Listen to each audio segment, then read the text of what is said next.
Good evening and welcome to the Grand Prairie City Council meeting for Monday, December 12th, 2016. I'd ask everyone in attendance to rise and join us in singing O Canada.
Thank you to the National Film Board of Canada for the images of our country and to our very own Grand Prairie Boys Choir for the audio. We'll move into our council agenda and we'll start with the minutes of the previous council meeting from November 28th. Can I get a motion to adopt that set of minutes? Councillor McLean. Thank you, Mayor Given. I move that the City Council meeting held Monday, November 28, 2016 be approved. Thanks very much, Councillor McLean. Did anyone note any errors or omissions that we need to amend or correct before we adopt a set of minutes? Seeing nobody ringing in, then I will call for the vote. Please vote.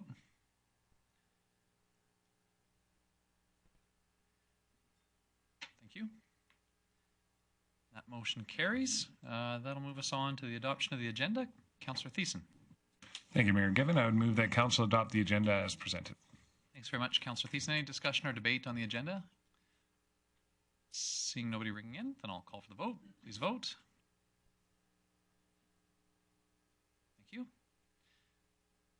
That motion carries. And this brings us to the delegation portion of our agenda. This is an opportunity that we have at every regular city council meeting. You don't have to let us know ahead of time that you're coming, but we appreciate it.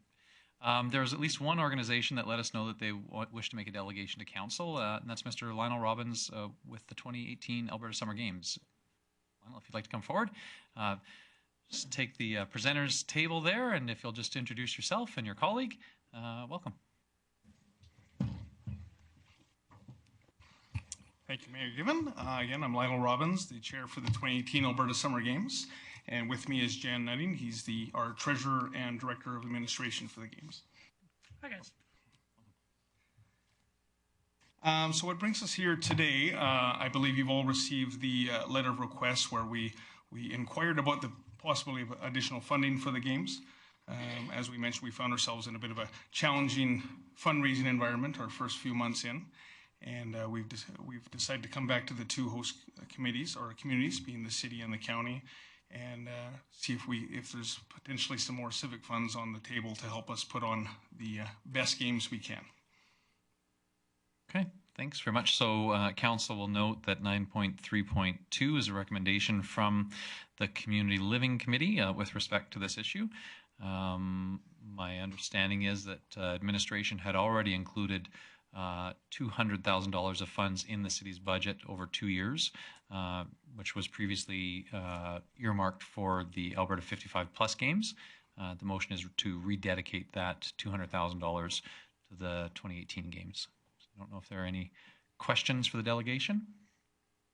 Councillor Rice. So how much are you short?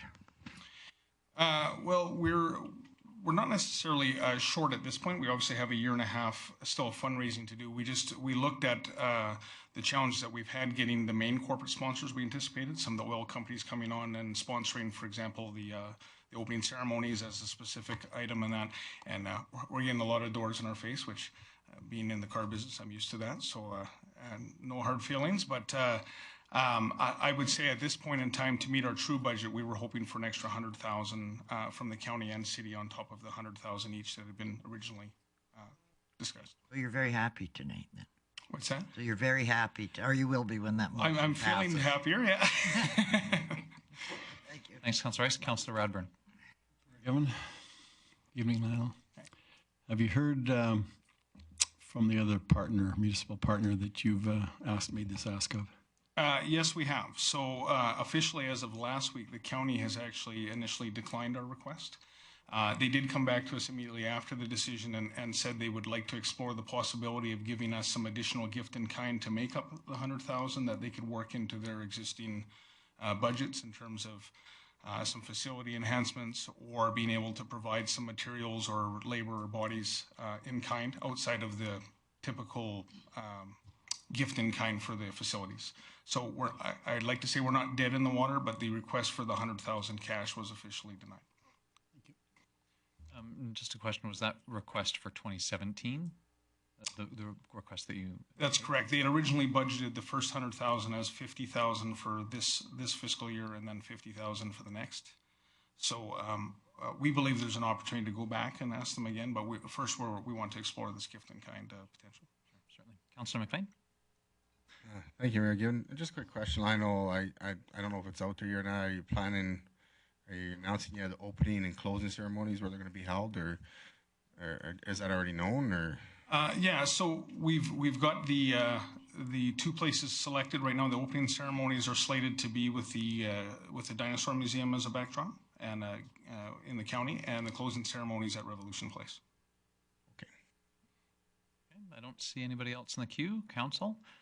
Last opportunity for questions from the delegation. I don't see anybody. And gentlemen, was there anything else that you wanted to add? Yeah, so if we do get a situation where we have an unequal cash contribution from the county and the city, what we could do with it is adjust it in the legacy funds.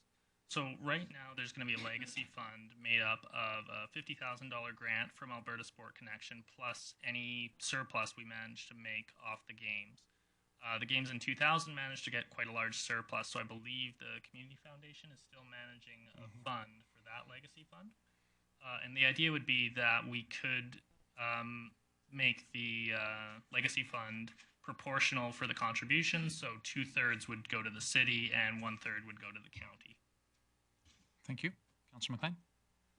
Well, that's really good news, and 'cause I know there was a couple. We had the Canada Winter Games, I think, in '96, and then we had the Arctic Winter Games, and all the monies sort of got directed to pursuit of excellence. So, very good news to hear.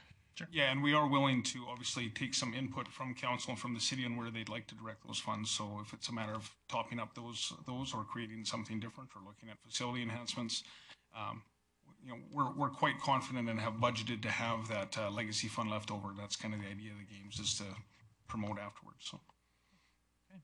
Councillor Radburn? Thank you, Mayor Given. Just another follow-up, Lionel. Is there city representation on your board? Yes, right now we have a city and a county liaison.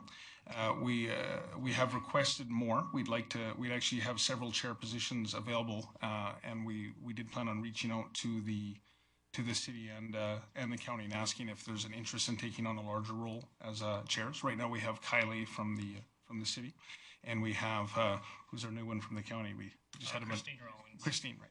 We had a maternity leave issue there, so we have a replacement. So there is, and they're present at all the meetings.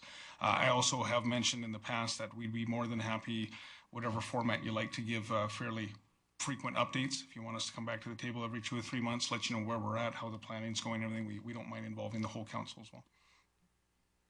I see Councillor Terrence in the queue first. Councillor Rice. Councillor Tarrant? Thanks, Lionel. Just wonder, could you give sort of a high order magnitude of some of the costs will be incurred in 2017 that sort of necessitate this request? Sure. I mean, obviously, there's some of the larger items are the ceremonies. The opening ceremonies is a pretty big one. A lot of it has to do with. I guess I'll let you maybe answer more of that. You have the budget right in your phone, I see. Yeah, sure. When you say 2017, do you mean the costs that are going to be immediate next year, or do you mean the bigger costs of the overall event? It sounds like there's some funds needed throughout 2017 to Oh, sorry. No, that's actually not the case. We are flexible in terms of when we would get the money. There's a significant grant from Alberta Sport Connections that will pretty much pay all of our budget items until a few months leading up to the game. So we can definitely be flexible on when that money's allocated.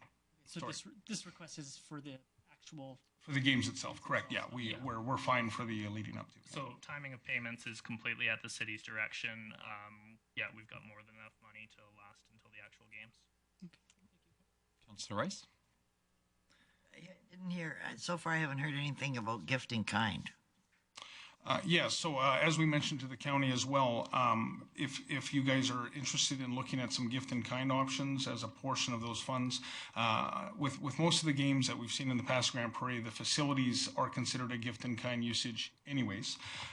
What we looked at, the county asked for some examples, and we sent them a few in terms of if they were planning on buying more bleachers, say for the Crosslink Center, can they be made portable so we could have seating for 1,200 at the opening ceremonies? They do the labor to move them over there, put them in place. It saves us from going to, say, Western Event Rentals and spending thousands of dollars on bleachers that they may use for their own facilities afterwards. So we can consider any of that as a full value gift in kind as well. Thank you. Councillor McLean? Thank you, Mayor Given. Just a quick question, Lionel and yourselves.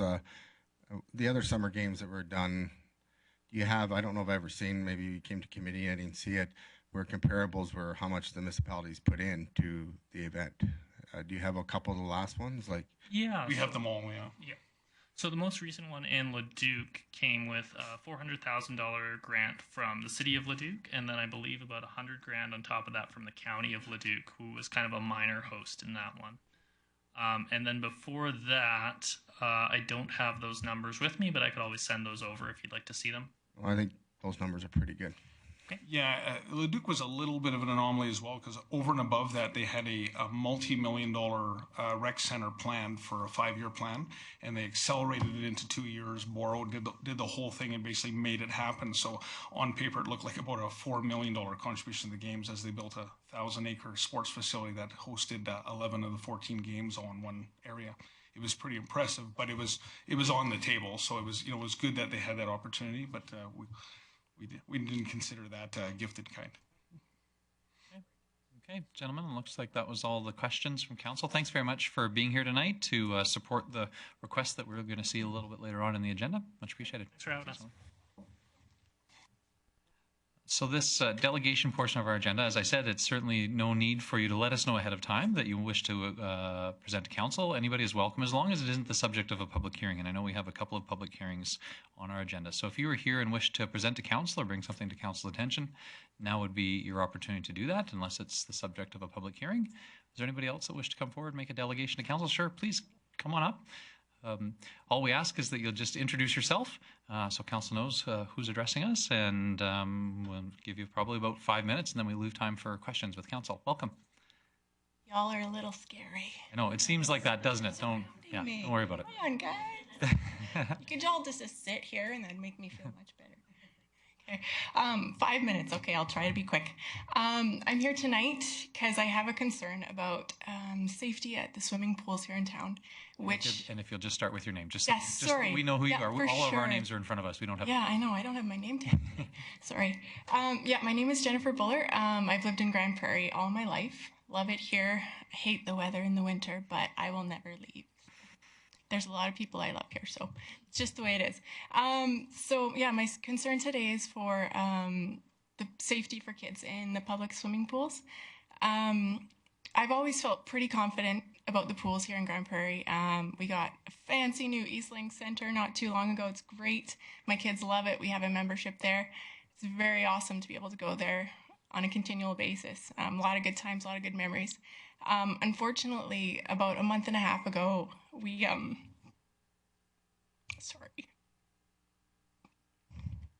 developed a bad memory. And that's why I'm here today. because I want to show you guys, maybe you know this already, but for me now and my family, this is a reality of something we've had to go through. And the reason I'm here today is because you guys make a lot of decisions here. You guys deal with a lot of the public facilities, which the pools are. There's a new pool as well being reopened. I guess it's not new, the Bear Creek pool. So I'll just paint a very quick, short picture for you. I took my children, I have four lovely, crazy children, to the swimming pool on a Friday morning. It wasn't too busy. It was great. I love it when it's not busy there. And we're in the hot tub, and my little girls, they love wearing their goggles. They're like fish. The second they have those on, they swim under like crazy. So we're in the hot tub, and everybody looked normal. I thought everything was safe as usual in the Eastlink Center. Little did I know that 3 meters away, there was a man in his early 50s sitting there, and as my daughters went under the water, being the only ones who could see under the water, his shorts somehow slipped down, and he exposed himself very intentionally to my little girl. She, being a naive 9-year-old, just thought his shorts slipped down. So at first she didn't mention it.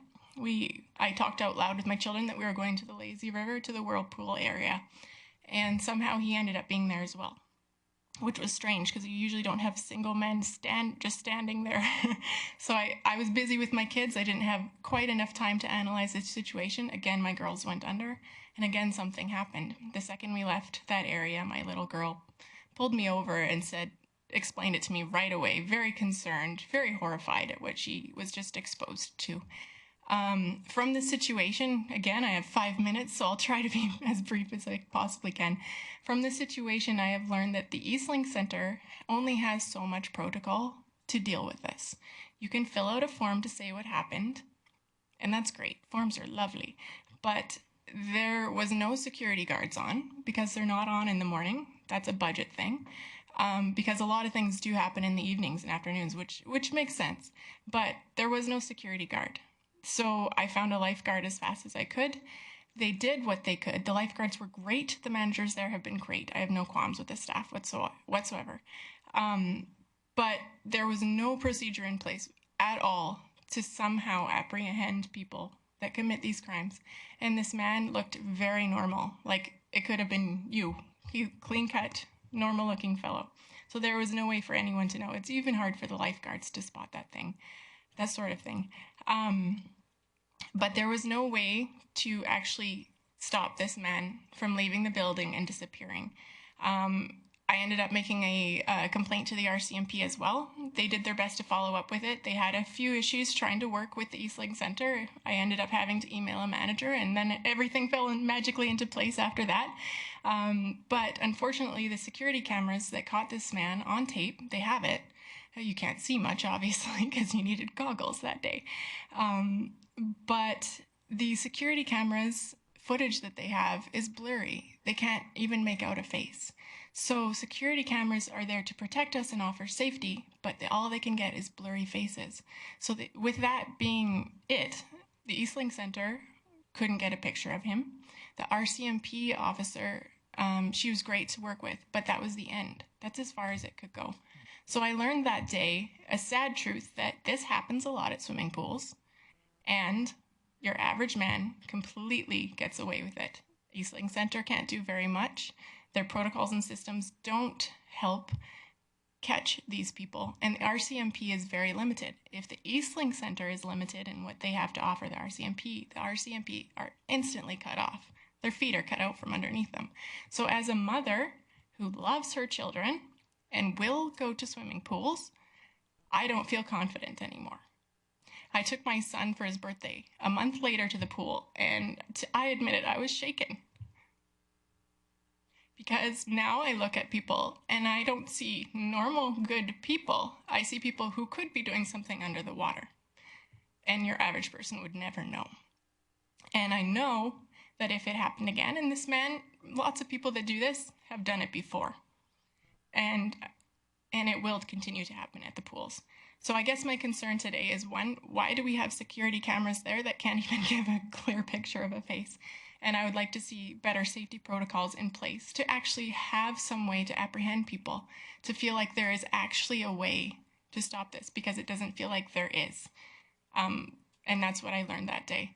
And as I was going through this with my children and my emotional rigmarole that this caused my family, I ended up coming across an article in the newspaper, the Daily Herald Tribune, that outlined some new renovations to the Bear Creek swimming pool.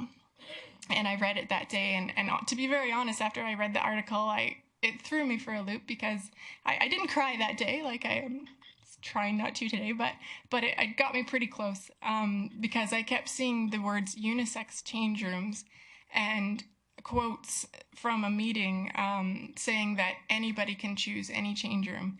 And I was just in the middle of dealing with my emotions from the Eastlink Center, where there's a men's change room, a women's change room, and a family change room. And then I read this article and I was like, what? There needs to be safety for children in pool facilities, and that is my concern. Pool facilities have their own special atmosphere because people aren't wearing a lot of clothes. So unfortunately, that brings up a lot for people, and you see it with the youth, and obviously we see it in situations like what happened with my daughter not too long ago. So I guess I was already concerned about the Eastlink Center, where things happen in plain sight in front of security cameras. So when I read this article about the new renovations on the Bear Creek swimming pool, I was immediately concerned because there's never security cameras in change rooms. There are dark corners to hide in. There are stalls with gaps this big that anyone can see through in the bathrooms and change rooms. That's just kind of your norm for change rooms, whether people can change out in the open or not. So the two issues ended up connecting in my mind very quickly, just with things having just happened at the Eastlink Center. So that is my concern today, is safety for the kids. Okay, thanks very much. Councillor Thiessen. Thank you very much, Mayor Given, and thanks for coming in today and sharing your story, Jen. I'm really sorry that had to happen to you and everything else that's transpired since then.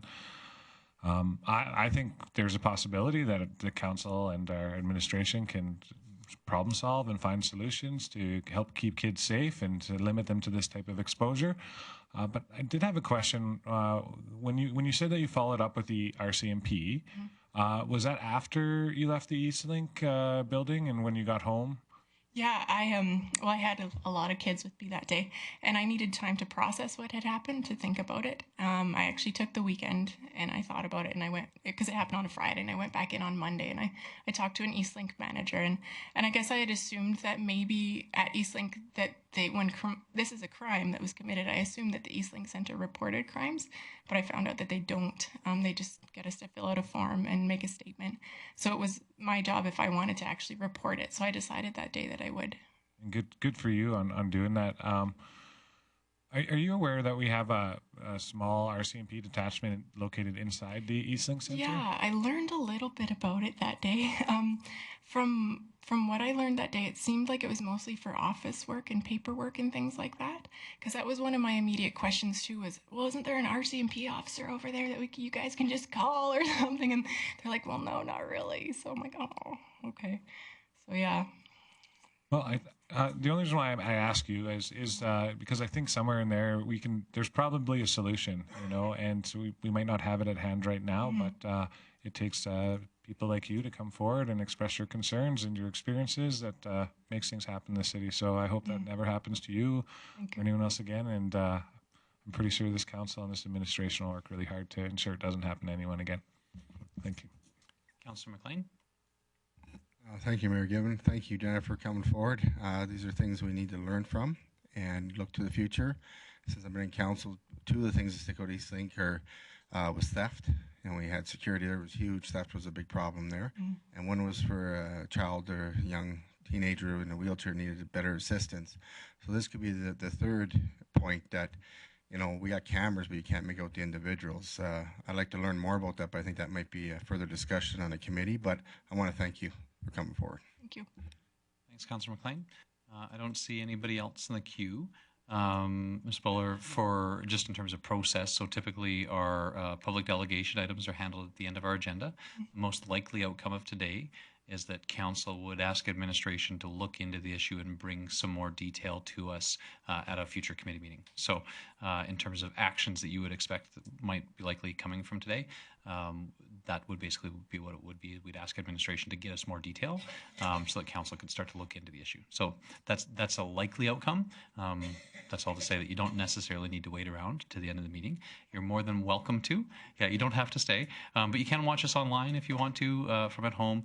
But certainly please do leave your contact information with one of our administration team here, maybe Mr. Ollinger or Mr. Roth, so that they can contact you and let you know what action council did take tonight. Okay? Sounds good. Okay. Thank you very much for coming tonight. Thank you, guys. Is there anybody else that wished to come forward and address council? Anybody else that wished to come forward and address council? So I don't see anybody else coming forward. As I said, this opportunity does exist at every regular city council meeting. And it's just one of the many ways that residents can bring forward issues to city council, and certainly do encourage people to take the opportunity. So we'll move into our regular council business. We'll start off with public hearings, item 6.1, Land Use Bylaw Amendment C1260-61. I call this public hearing to order and look to administration for an introduction.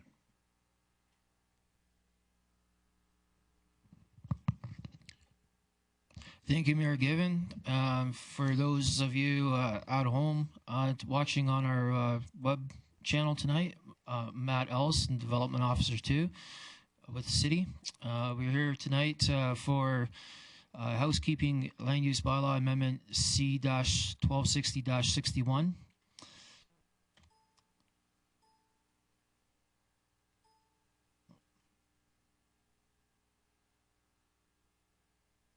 Sorry about that. The current land use bylaw was adopted by council in September 2013. Before the land use bylaw was adopted, it was extensively reviewed. Administration at that time indicated that use of the land use bylaw would likely reveal some inconsistencies, oversights, typos, etc. That would need to be addressed in time. However, the day-to-day use of the land use bylaw is the only way to identify those inconsistencies, etc.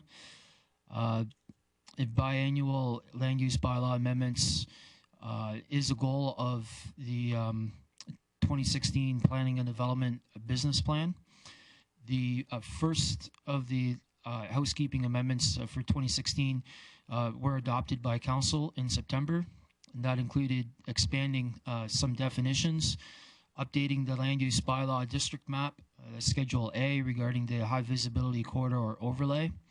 That's the aqua or green line that you see on some major arterials, and clarifying some land use bylaw sections. This bylaw amendment C-1260-61 is the second round of housekeeping amendments for this year.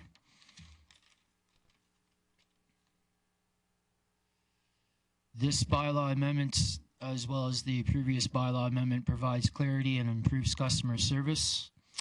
Working to clarify land use bylaw regulations and enhance customer service is a reflection of administration's commitment to the guiding principle of exceptional service that is outlined in council's strategic plan. Monitoring and regularly updating the land use bylaw to clarify any ambiguities or inconsistencies is consistent with council's strategic direction of increasing the length and depth of our planning documents in order to better prepare for the future.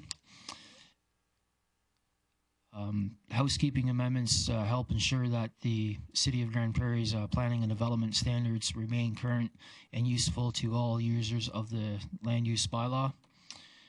Economic and social impacts of these housekeeping amendments go hand in hand. Clarified and simplified regulations would help lead to a reduction in staff time spent on interpreting unclear regulations, and this will allow development officers to devote more time to other projects. And staff time with reviewing applications is reduced, but still ensuring comprehensiveness would ensure the quality of the service that we provide to the city. This land use bylaw amendment is an extension of the previous housekeeping amendment, which was 126060. Because these changes to the land use bylaw are technical in nature, they do not propose any new policy directions. Both C-126060 and 126061 address issues that have been identified by development officers during our processing of various development applications. These housekeeping amendments serve three purposes. First, they correct typographical errors to enhance the quality of the land use bylaw as a legal document. They enhance the readability of the regulations contained in Section 19, variance authority in Section 24 for notice of decision, specifically 4 new tables to summarize and simplify the regulations to make them more understandable by all users of the land use bylaw, being citizens, applicants, administration, developers, etc., and modifies some technical details related to development standards to ensure consistency throughout the land use bylaw. This bylaw was initiated by the city with citywide effects. The effects are the same anywhere in the city. Therefore, no notification by mail or signage was required. Advertising in the Daily Herald Tribune went for 2 consecutive weeks in accordance with the Municipal Government Act and the Land Use Bylaw. And at the time of tonight's presentation, no comments to this bylaw amendment were received. And that's it. Thank you. Okay, thank you very much. Any questions for administration at this time? I don't see any questions for Councillor Thiessen. No? Yeah, for sure. I did have a question. City Manager Greg Scherbeck helped answer that for me. Just a comment. I think the tables are really, really crystal clear and well done, and I think it made readability, especially for a guy like me, to understand the do's and the don'ts without having to read through the fine print. So thanks for all this technical stuff. My actual question was just what the FAR is. And it's floor area ratio is what City Manager Greg said. And just at the top of the first page, just a housekeeping of a housekeeping. It says corner visibility triangle. Just a typo. Sorry. Yeah, clean it up. It's all good. It's really, really good. Thanks. Thanks, Councillor Thiessen. So we'll open the public delegation portion of the public hearing. Were there any members of the public that wish to speak to this land use bylaw amendment? Are there any members of the public that wish to speak to this land use bylaw amendment? Sure. Sir, did you want to come forward to speak to the land use bylaw amendment? No, not at this time. Okay, this is the only opportunity to do it because once we close the presentation submission portion, then we will move on to voting arising from that. Okay. Oh, for the next time. Okay. Thank you. So I don't see anybody else coming forward, so we'll close the presentation submission of the public hearing. We'll move on to business arising. I would look for a motion from Council. Councillor Radburn. Thank you, Mayor Given. I would move that Council give first reading to bylaw C-1260-61, being an amendment to the land use bylaw. Okay, thanks very much, Councillor Radburn. There's no discussion or debate on first reading. I'll call for the vote. Thank you. That motion carries. Councillor Radburn. I'd move the Council give second reading to bylaw C-1260-61. Thanks very much, Councillor Radburn. Open for discussion and debate on second reading of this land use bylaw amendment. Any discussion or debate? I don't see anybody ringing in, so I will call for the vote, Council. Thank you. That motion carries. Councillor Radburn. Thank you, Mayor Given. I would move that Council have third reading of bylaw C-1260-61 at this meeting.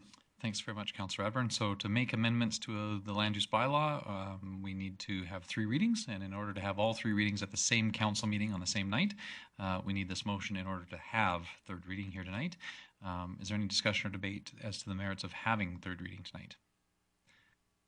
Seeing none, I'll call for the vote. Thank you. That motion carries, so we can. Councillor Radburn. Thank you, Mayor Given. I would move Council give third reading to bylaw C-1260-61, being an amendment to the land use bylaw. Thanks very much, Councillor Radburn. Any discussion or debate on third and final reading of bylaw C-1260-61? Seeing nobody ringing in, I will call for the vote. Thank you. That motion carries. That would take us to item number 6.2, another land use bylaw amendment, or sorry, another bylaw amendment, sorry. C1314A, a road closure for a portion of 100th Street. I would call this public hearing to order and look to administration for an introduction. Thank you, Mayor Given. The purpose for the amendment for the bylaw C1314 is to change the description of the closed road so that it may be registered at Land Titles. Land Titles has rejected the previous description due to text and survey discrepancies. No questions or concerns were received in regards to the text amendment. It is recommended that the council give bylaw C1314A 3 readings. Okay, thank you very much. Any questions for administration? Councillor Rice. Sorry, so we've already agreed to close the road. This is just a verbiage change, so Land Titles accepted. Is that correct? That's correct. Okay. Thanks very much, Councillor Rice. Any further discussion, or sorry, any other questions for administration? Seeing none, then we'll move on to presentation submissions. Any public delegations that wish to speak to this bylaw amendment? Anybody that wish to speak to this bylaw amendment? I'll call a third and final time if there's anybody that wish to come forward to speak to this bylaw amendment for a road closure for a portion of 100th Street. Seeing nobody coming forward, I will close the presentation submission of the public hearing, and we move on to business arising. If I could have a motion, Council. I need first reading. Councillor Thiessen. Thank you, Mayor Given. I would move that Council give first reading to bylaw C-1314A, being an amendment to the road closure bylaw for a portion of 100th Street. Thanks very much, Councillor Thiessen. No discussion or debate on first reading, so I'll call for the vote. Please vote. Thank you. That motion carries. Councillor Thiessen. Thank you, Mayor. Thank you, Mayor Given. I would move that Council give second reading to bylaw C-1314A. Thanks very much, Councillor Thiessen. Any discussion or debate on second reading of bylaw C-1314A? I don't see anybody ringing in. I will call for the vote. Thank you. That motion carries. Councillor Thiessen. Mayor Given, I would move that Council have third reading for the bylaw C-1314A at this meeting. Okay, thanks very much, Councillor Thiessen. So this is as with that previous bylaw. We need to have this motion in order to have the third reading. Any discussion or debate on the merits of having third reading here tonight? Seeing none, I'll call for the vote. Please vote. Thank you. That motion carries, so we can have third reading. Thank you very much, Mayor Given. I would move that Council give third reading to bylaw C-1314A, being an amendment to the road closure bylaw for a portion of 100th Street. Thanks very much, Councillor Thiessen. Any discussion or debate on third and final reading? Seeing none, I will call for the vote. Please vote.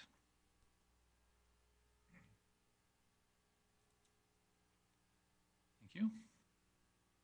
That motion carries. I think that handles all of our business related to bylaw C-1314A. We'll move on to item 6.3, the land use bylaw amendment C-1260-63. I will look to administration for an introduction. Mr. Welton. Thank you, Mayor Given. The city has received an application to amend the land use bylaw. The amendment would create a new DC 18 district and rezone 7206 and 7208 105th Street from RS, small lot residential, to DC 18 site-specific direct control district. In September of 2013, the council adopted a new land use bylaw which included changes to the regulations regarding secondary suites, which included only allowing them in single detached dwellings. In 2015, council adopted a new provision specifically related to secondary suites and maintained the requirement that they only be allowed in single detached dwellings.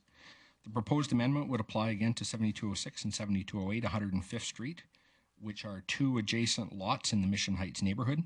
Each lot contains half of a semi-detached dwelling unit, and each has an unauthorized secondary suites, both with the same owners. Development permits were issued in 2001 for the semi-detached development, In the case of both permits, because there were separate permits for each half, one of the conditions of the permit specifically said provision of self-contained basement suites in either semi-detached dwelling are prohibited. At some point, secondary suites were built into the basements of both halves of the semi-detached, contrary to the development permits. No subsequent development permits were actually issued. One of the suites is a one-bedroom and the other one is a two-bedroom, and we've attached some floor plan concepts for the way the basement actually is. Recently, the city became aware that these unauthorized suites have existed and have commenced enforcement action. Within the land use bylaw, there is no provision that would allow these things to be approved, and therefore the applicant has applied to amend the land use bylaw, which would essentially reclassify this building as a fourplex and subsequently would allow the issuance of a development permit.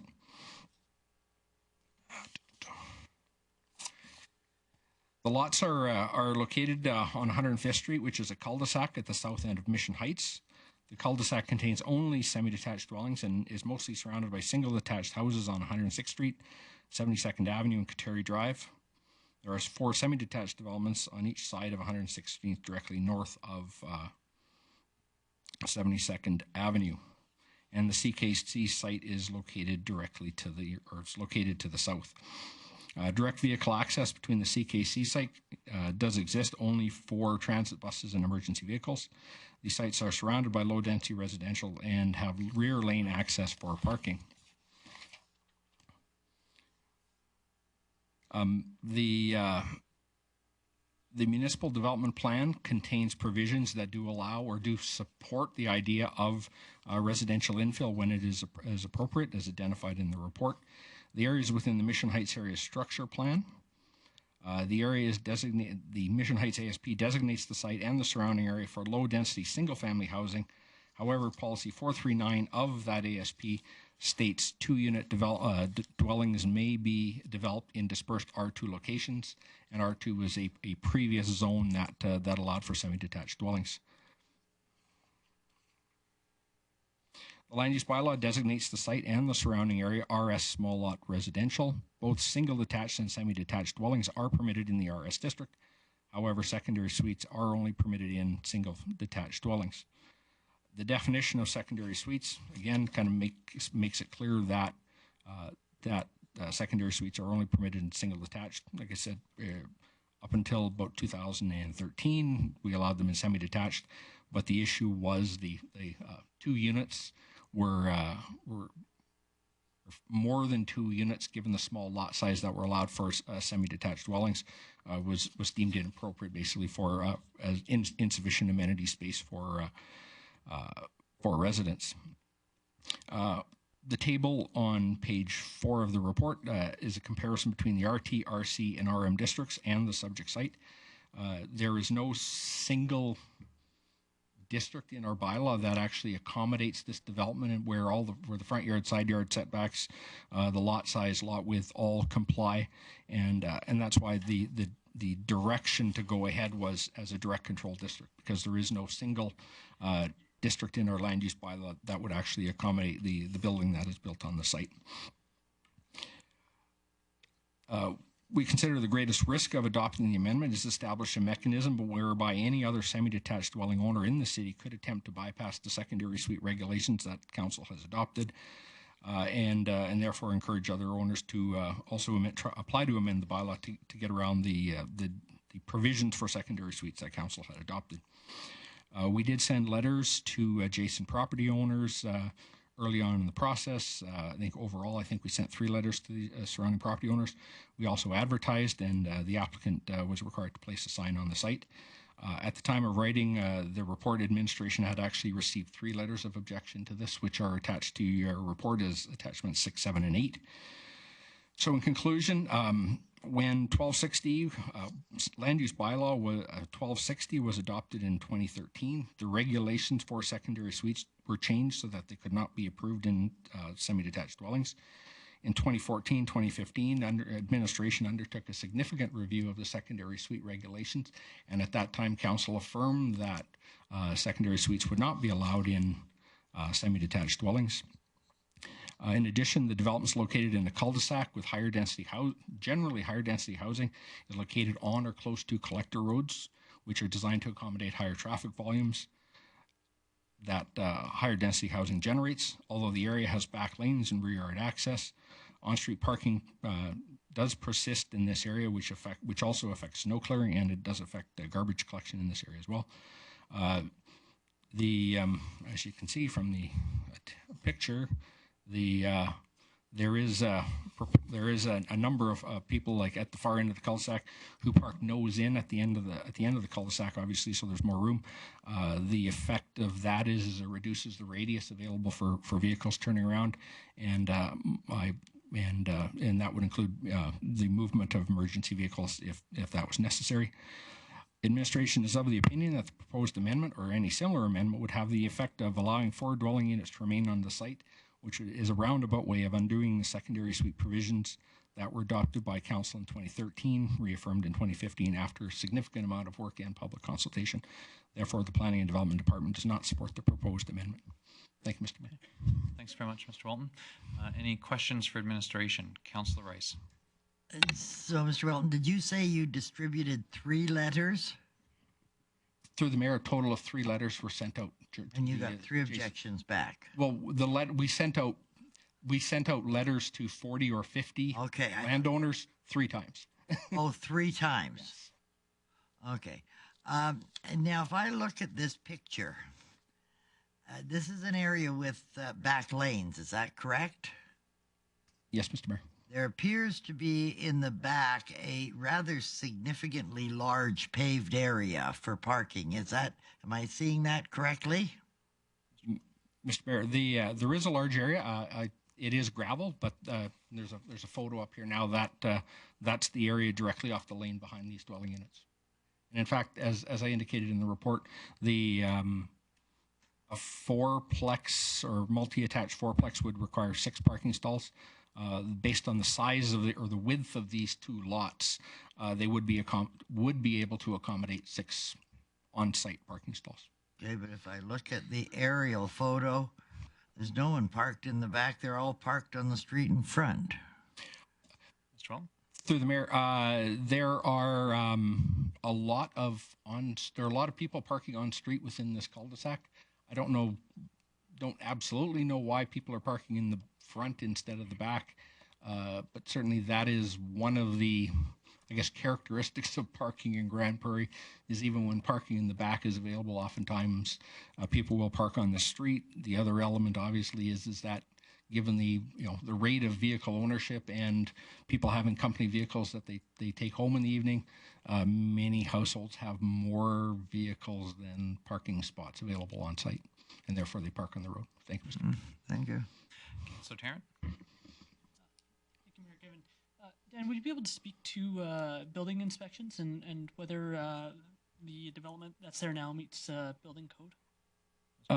Through the mayor, I'm not an expert on the building code. My impression is that, well, I guess the first thing is that the units have never received, to my understanding, any safety code permits or inspections, building, electrical, plumbing, that sort of thing. And as a result, those inspections haven't been done. My understanding is that the applicant has had an inspector go through these units just in the last 2 or 3 months, and I think when she comes up, she can confirm that to identify what sorts of things would be needed to bring it up to code. Councillor Thiessen? Thank you very much, Mayor Given. Dan, just a question in regard. You allude to the fact that in the report that administration was tipped off that there may be illegal suites happening down in the basements. Some of the letters that were provided in your report also indicate that in the neighborhood there may also be other potential illegal suites. How do we go about getting on top of this? Through the mayor, I actually don't know the precise contact that happened with city administration that triggered this.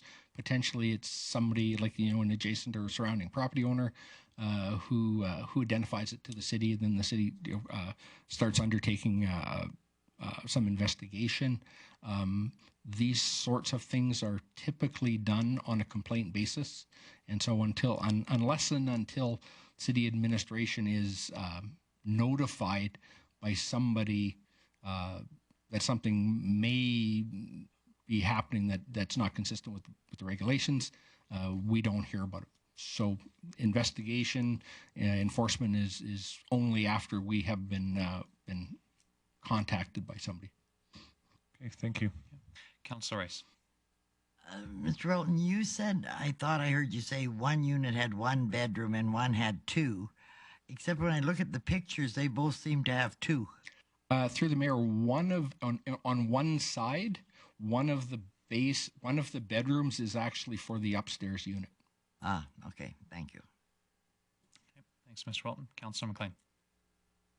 Thank you, Mayor Given. Dan, can you put up the aerial picture there that you had like a few slides earlier? Oh, there we are. I know those are individual houses, but it sure looks like they're all condos, some of them there. But question I have for you, you're saying about parking in front of the street. Aren't most of those homes where they only have a 4-foot side yard variance, most of the front entrances for the greetings is built in the front by the road?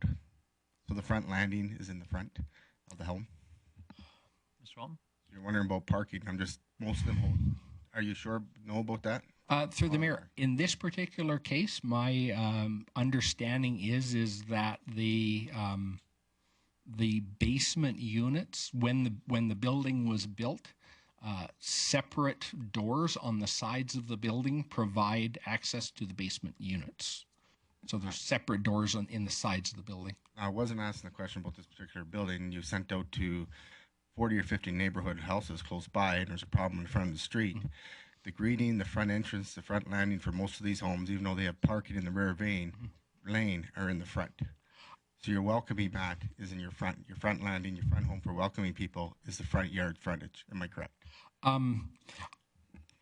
Through the mayor, I can't say that I know the neighborhood that well. Certainly there was a period of time when houses that were designed like to sit on lots with rear lanes were being built with only a front door and no back door. Certainly that is the case. I can't confirm that is the way this neighborhood is, Mr. Mayor. Okay, thanks, Mr. Walton. I don't see any other council members in the queue. We will have an opportunity for questions of administration again before we close the public hearing. So we'll move on to presentation submissions. Is there anyone who wished to speak in support of this land use bylaw amendment? Is there anyone that wished to speak in support? Sure, if you'd just like to come forward. Kind of the same as we did with our other public delegations. If you'll just introduce yourself so that we have the benefit of knowing who we're talking to. We have an opportunity to make your presentation to council, and then council will likely have some questions for you. Welcome. Thank you. Good evening. My name is Tammy Flinders, and I'm here on behalf of my parents, James and Penny, who own the property, and this is one of my tenants that lives in the property currently, Danae Datel. So when we purchased the properties, they were already modified into secondary suites, and we have been operating them as such since 2012 when my parents purchased them, which was previous to the new land use bylaws regarding the zoning in this area. Based on the condition we purchased them in, they were likely operating as such prior to us purchasing them. I'm certainly now aware of the importance of checking into zoning and permits prior to purchasing properties. Unfortunately, we didn't do that in this case. I've been working to reach the selling realtor who no longer lives in Grand Prairie to try and track down the previous owners and the contractor records from where the previous owners had made modifications to this property. I am making progress, but this process hasn't been easy. It was a one-owner property prior to us purchasing it, so I feel it might not be an entirely Hail Mary pass. It might turn out to be fruitful. I'm aware of the modifications that I need to make to the units and the costs involved in modifying them if we're approved for rezoning. I've spoken to the supervisor of building permits, Wayne Olson, and had him through the properties. And to speak to Councillor Tarrant's question earlier, it's a little bit of drywall and some baseboard heaters and air return venting system downstairs is all that's required for building permits. So I am entirely prepared to start right away making those necessary improvements to this property to keep the secondary suites and get them up to current building code if I can't find the previous owners and the contractor receipts. I urge you to consider approving the application for the following reasons. There are other operational duplexes with secondary suites in this cul-de-sac, which could speak to the parking issue that you see in the cul-de-sac. We've been operating as such with 4+ years without incident, and our lot size and parking is sufficient. There's 6 parking spots that are well within the range of the 2.3 to 2.75 North American national average of parking spaces. And currently the tenants have 6 registered vehicles. And I've, in the last 4 years, never had anybody in that place that has had more than 6 registered vehicles. So it's often been different. Upstairs might have 1 at one point and downstairs might have 3, but I've never ever allowed more than 6 registered vehicles in that place because I've lived there for a year and the parking was atrocious. So I definitely know that our fourplex is not contributing to the parking issues on that street. I'm aware of the major amount of effort that goes into establishing your zoning regulations and zoning maps in the first place, but I assure you it's worth the effort in this case. As a property manager, I manage many different types of properties in this city, and utilities included, affordable housing, like this duplex with secondary suites, privately owned and not an apartment building, is the most desirable for prospective renters and is consistently the easiest for me to keep occupied, which I feel is an indication in this economy that the lack of this type of affordable housing is available for people trying to get back into the workforce right now in Grand Prairie. So I understand that the reasons for good land use guidance, it's important in preserving property values, and I certainly would never want something to pop up to lower anybody's property values. I just don't feel like that's the case here. So thank you for taking the time to consider our application. Thank you very much. Any questions for the delegation? Any questions, Councillor Tarrant? Thank you, Mayor Given. Tammy, you heard one of the concerns expressed was that, should we approve this, that potentially there'd be other applicants in the RS zoning that would want the same treatment. Looking at the significant number of duplexes in this area, do you feel that would be fine to have other additional this zoning applied to other areas as well? I think that if every duplex on that cul-de-sac created multi-attached dwellings, it could create a problem because the ones on the other side of the street don't have the same parking access as the ones on the side of the street that we are on. They don't have the back lane with lots of parking. So do I think it could be a problem? Potentially. The current ones that are operating as fourplexes, I would probably guess that would probably be a max as far as allowability for vehicles, because there is a vehicle problem on the front street in that cul-de-sac. I just want to assure you it's not us. So it would be the parking you say would be the biggest issue, and that you have since you have adequate parking, that you feel that there should be an exception given. That's right. I don't feel that the other places may have adequate parking to accommodate it. Go ahead. The problem with the 4 houses that have the maximum parking on the street is because they have people living in the basement that don't actually have access to the back. So the doors only do go to the front, and those are 4 houses that I actually know of. The other ones do have patio doors, but they don't access those or use them. One house has 6 vehicles coming from it, and it's just a single 3-bedroom house. So they take up the majority of the street. They have said that they've talked to their landlord about making backdoor access so that they can park their vehicles in the back. They do have the stalls, they just don't have the ability to access them appropriately and still get it to the house, right? Okay, I don't see anybody else in the queue. Any other council members with questions for the delegation? Okay, I don't see anybody else in the queue. Ladies, thank you very much for being here tonight to make your presentation. Thank you. Okay, so this is still the delegation portion of this land use bylaw amendment proposal. Is there anybody else that wish to speak in support of this application? Is there anybody else that wish to come forward to speak in support?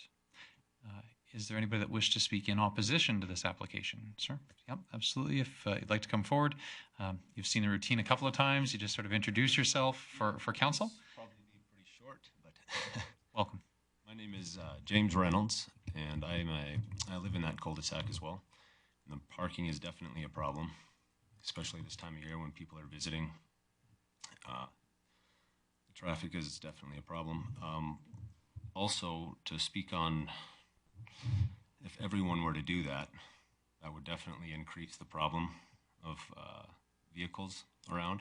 I have 2 small kids, and I own my property there. What I've noticed is a lot of police activity recently with these kind of environments, and I think that supports more of a transient lifestyle. To speak about coming back onto the workforce, no one wants to live like that for long, right? So what that does, there's not really much pride of ownership there. So people don't care. I'm not very good at public speaking, sorry. I guess that's my concern. So just to say that there's other people doing it, that doesn't mean that it's the right thing to do. So I think that's a weak argument to operate towards an application for this. Okay, thank you very much. Are there any questions for the delegation? I don't see anybody ring in. Thank you very much for coming forward. Okay. I appreciate that. Is there anybody else that wished to speak to this application? Is there anybody else that wished to speak to this application? Seeing nobody coming forward, I'll give one last opportunity to council for questions to administration. Councillor Thiessen. Thank you very much, Mayor Given. Dan, thanks for the report. I think it was really good. One thing that I didn't see in it, and I don't expect you to have it ready, but when we did our secondary suite regulations, we created a radial proximity of other secondary suites. Would we happen to have anything like that available to us for that neighborhood at all, or? Mr. Walton? The map in front of you is the approved secondary suites as of this morning. And Mr. Walton, do you know how many of those would be in the 50-meter radius? The ones directly to the north and south would absolutely be within 50 meters. The one across 106th Street would be the next closest one. The one like further to the west, that would be probably outside. So the ones directly to the north and south, one in the 105th Street cul-de-sac, and then the other one at the corner of 105th and 72nd would be within 50 meters. No, thank you. I totally didn't expect you to have that. That's great. Names, please. I love it when administration goes above and beyond. So just a question, moving forward, we know of some secondary suites in the neighborhood, but there's the potential that there could be a greater amount of secondary suites in that neighborhood, not just contributing to the parking congestion issues, among other things. How do we get to the bottom of that again? I mean, I asked that question to you earlier, but how? Like, do we send bylaw in and go door to door? So, Councillor Thiessen, I think maybe you're leading to business arising from this issue, which would probably be better after the conclusion of the public hearing on the specific property that we're talking about. I appreciate where you're going, but I think that that's one that we would follow up with rather than being the subject of this public hearing. Okay. Thank you, Mr. Mayor. Thank you, Dan. Mr. Walton, just a question on the number of secondary suites within the 50-meter radius. If this was approved, would each of these units count as 2 secondary suites? Or, sorry, would each of these units count as a secondary suite? So meaning this parcel would have 2. Mr. Mayor, the way the district is written, what it would do is allow this building to be classified as a 4-unit multi-attached, and therefore these would not be secondary suites at all. if they were considered secondary suites, if they were considered under our typical land use bylaw and they were considered secondary suites, would this count as 2 secondary suites? It would count as 2 secondary suites. Okay. Thanks very much. Any other questions for administration? I don't see any. So I will close the public hearing. We'll move on to business arising. We need a first reading to get this on for discussion, and then we can move on to business arising from that. We always frame our motions in the positive, and then we have discussion and debate. Councillor Thiessen. Thank you very much. I would move that council give first reading to bylaw C-1260-63, being an amendment to the land use bylaw. Thanks very much, Councillor Thiessen. No discussion and debate on first reading. Please vote. Thank you.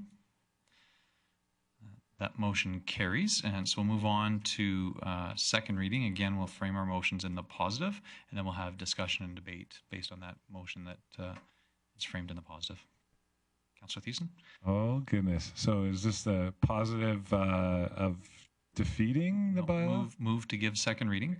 Yeah, I would move to give second reading of bylaw C-1260-63. Thanks very much, Councillor Thiessen. So we have a motion to approve second reading. I would open that up for discussion and debate. Councillor McLean.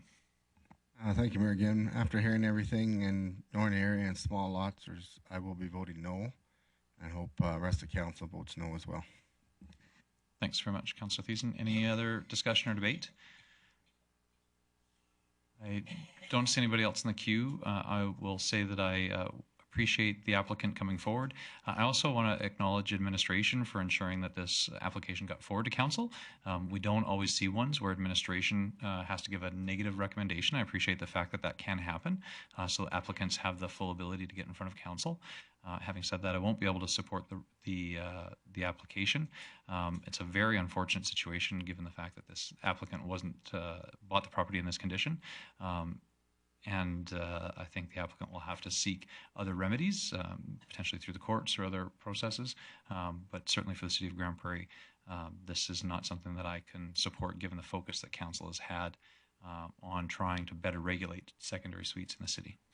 Any other discussion or debate? Seeing none, I'll call for the vote. Please vote. And this is a motion that has been made to support second reading. So if you don't wish to see this application go forward, then you would vote in opposition. If you do support the application, then you would vote in favor. Please vote.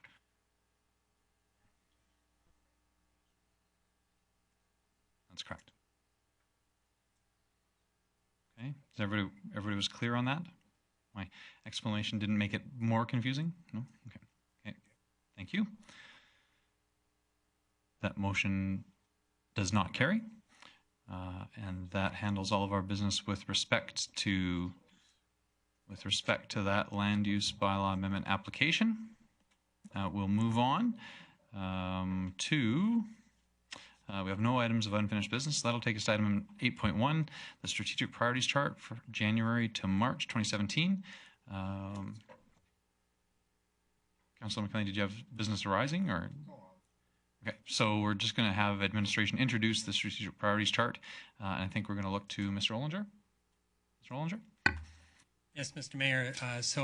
Every quarter, the administration brings forward, after speaking with the council, reviewing the priorities for council as well as advocacy priorities. So on the chart before you today, you'll notice that the downtown enhancement project has been divided up into 2 categories. One for the work that's to be concluded next year, and then following that, phases 3 and 4 would go to the budget process next fall.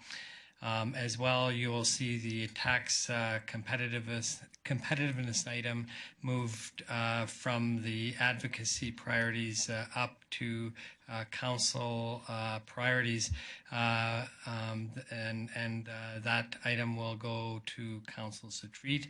The rest of the items are basically updating in terms of timelines. For example, the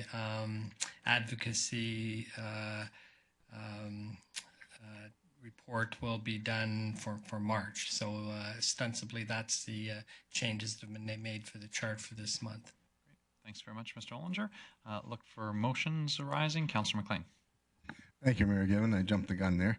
I'll move City Council approve strategic priorities chart for the term January to March 2017. Thanks very much, Councillor McLean. Any discussion or debate? Seeing none, I will call for the vote. Please vote.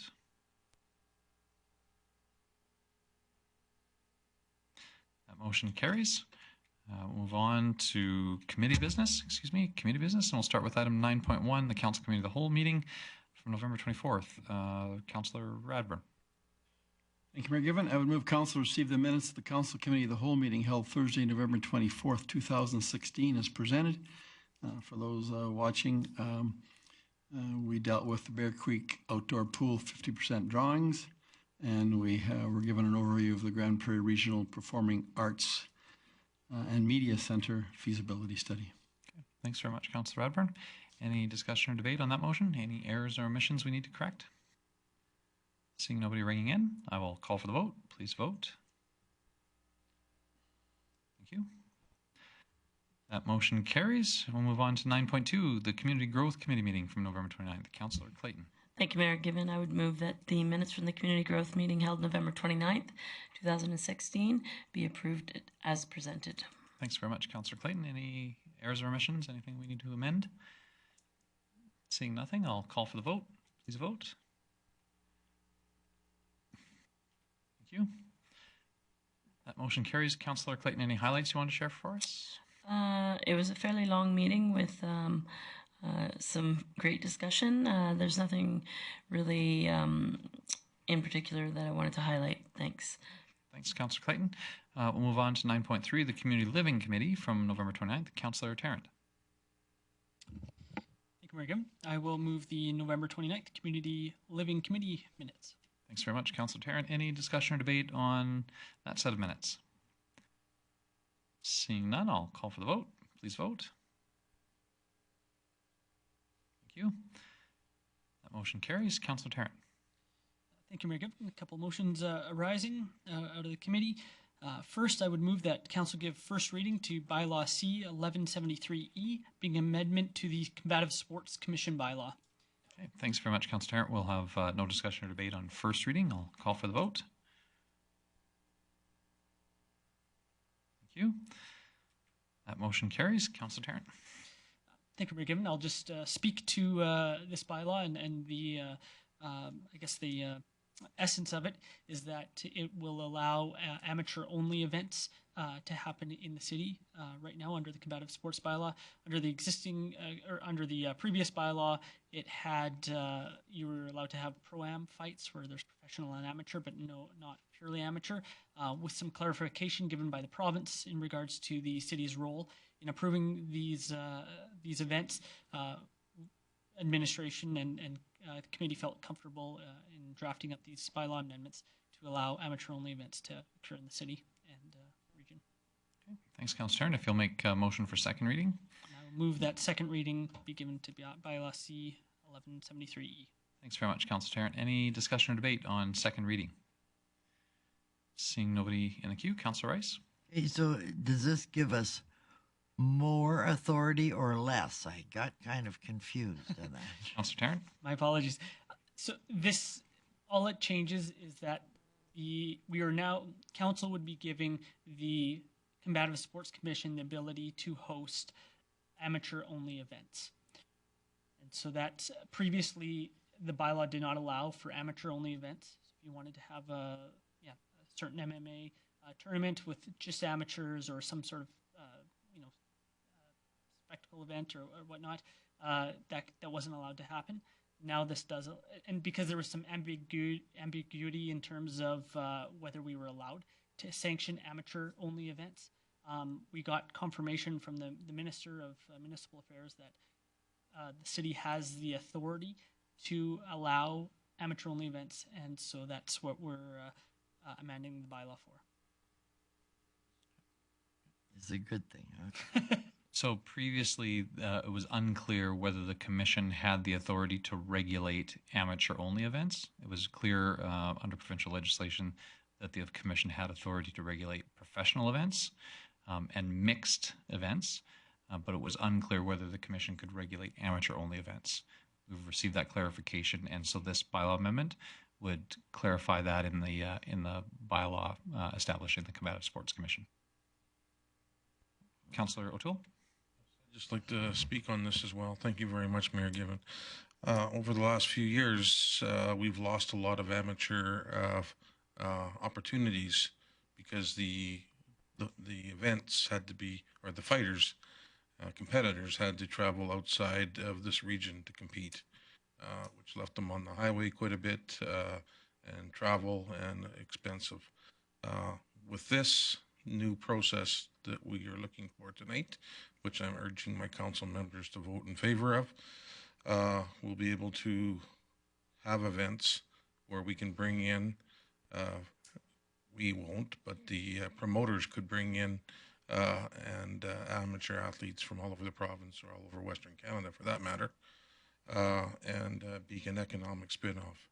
And if you're concerned about injuries or the health or the safety, these fighters go through the same rigorous medicals that the professionals do, and they are very intense, and there's quite a record that's of tests that these athletes have to perform and pass, and this is a good thing. We've tried for 3 years to get it back on board again, and this is good. Okay, so thank you. Thanks very much, Councillor O'Toole. I don't see anybody else in the queue, so I will call for the vote on second reading. Please vote.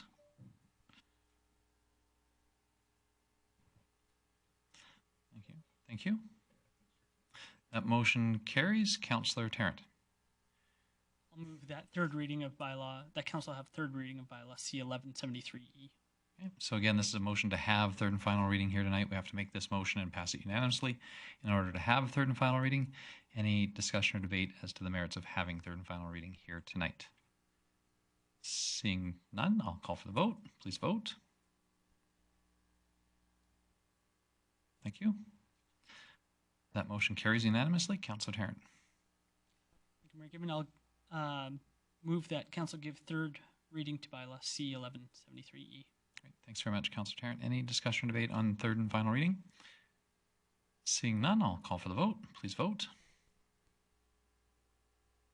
Thank you. That motion carries. Councillor Tarrant.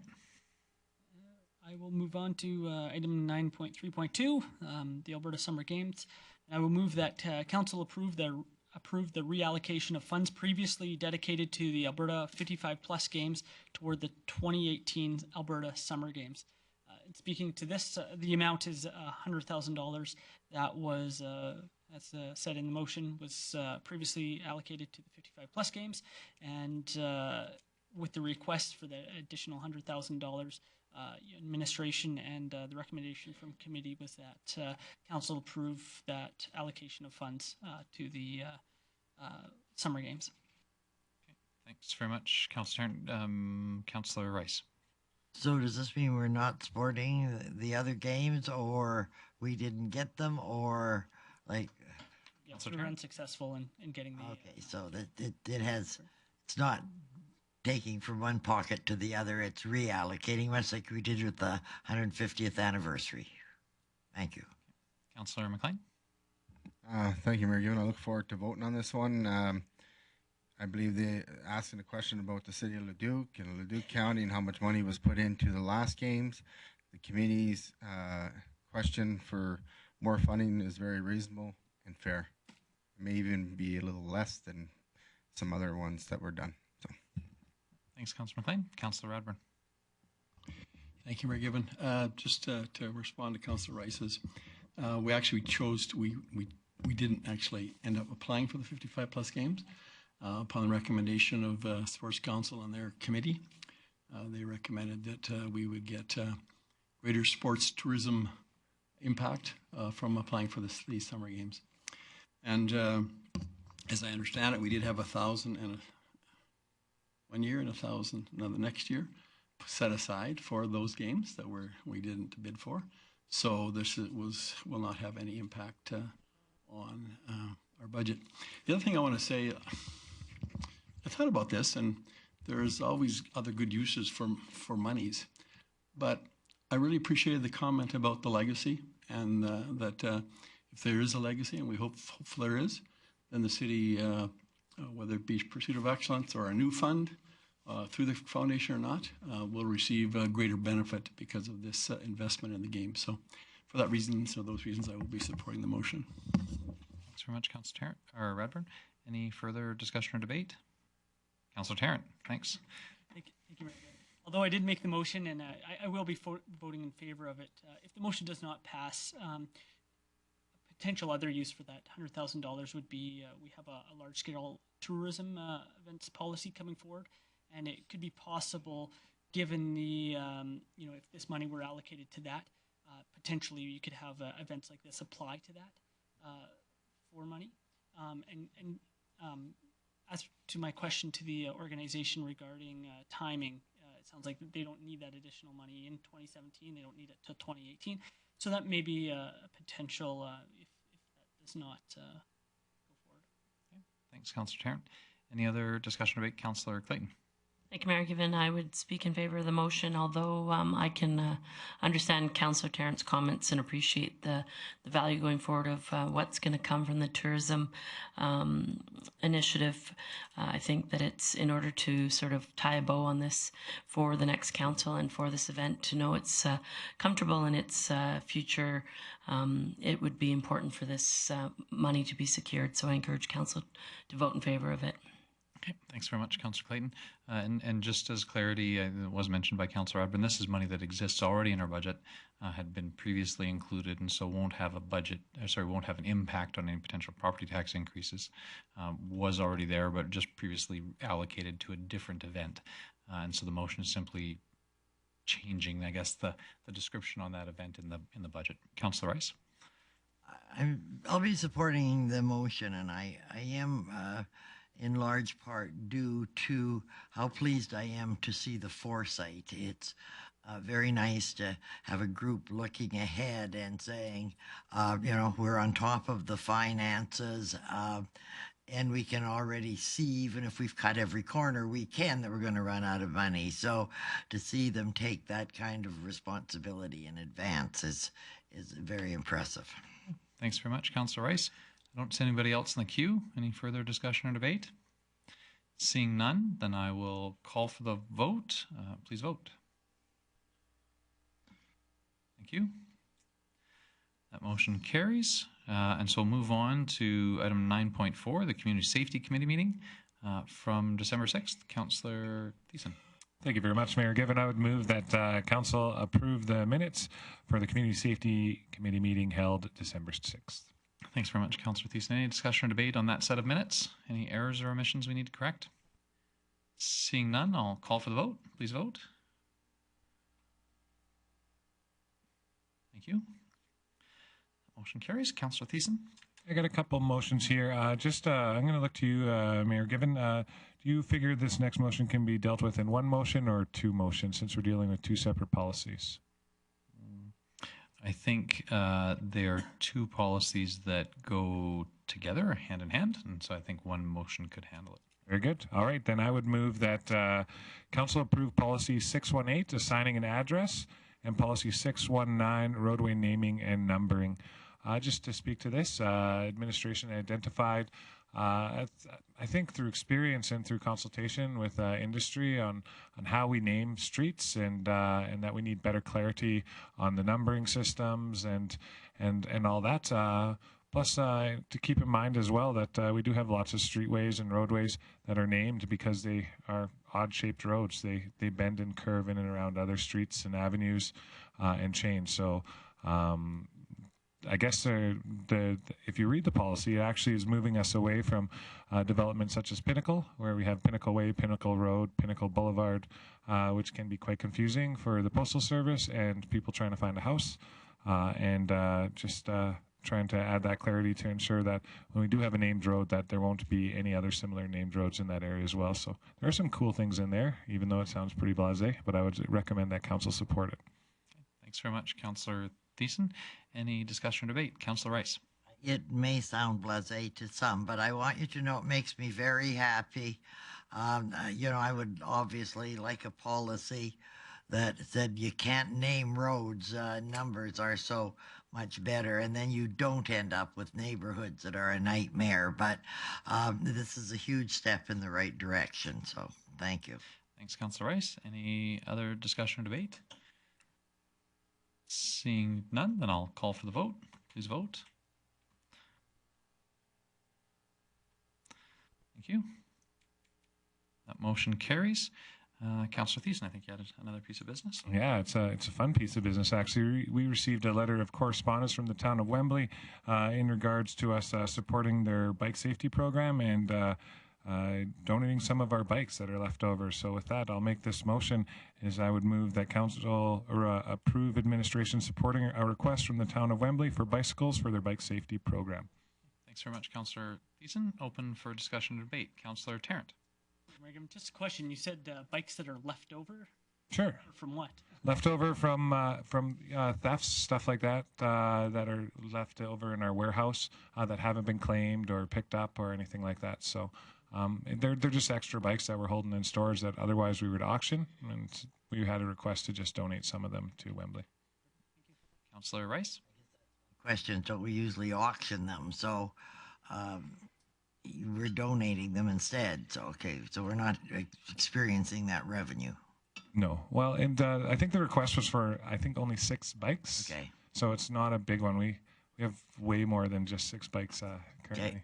It's 8 bikes? Okay, it is 8 bikes. Sorry, it's even more so. Thank you. Councillor Radburn. Actually, that's just what I was going to say, and I think Chris indicated that we had over 100 bikes in inventory, so. Yeah. Thanks very much. Councillor McLean. Thank you, Mayor Gibbon. This just opens up my eyeballs a little bit more. And I remember last time my first term of council came up and I went to the auction. Why aren't we donating all these bikes to the residents of the city of Grand Prairie? Last time I looked, we're the youngest city in Canada. So why is it going right to auction? And where's that money going? Why not just donate the bikes to the kids? They're asking for 8, and why not donate the other 90 to the citizens of Grand Prairie? I'm not making that here, but I mean, really, let's get straightforward on this. Like, there's a lot of kids that can't get a bike, and with the economics, the parents can't afford to buy a bike for them. So I hope it comes back on this one. Thanks, Councillor McLean. Any other discussion or debate?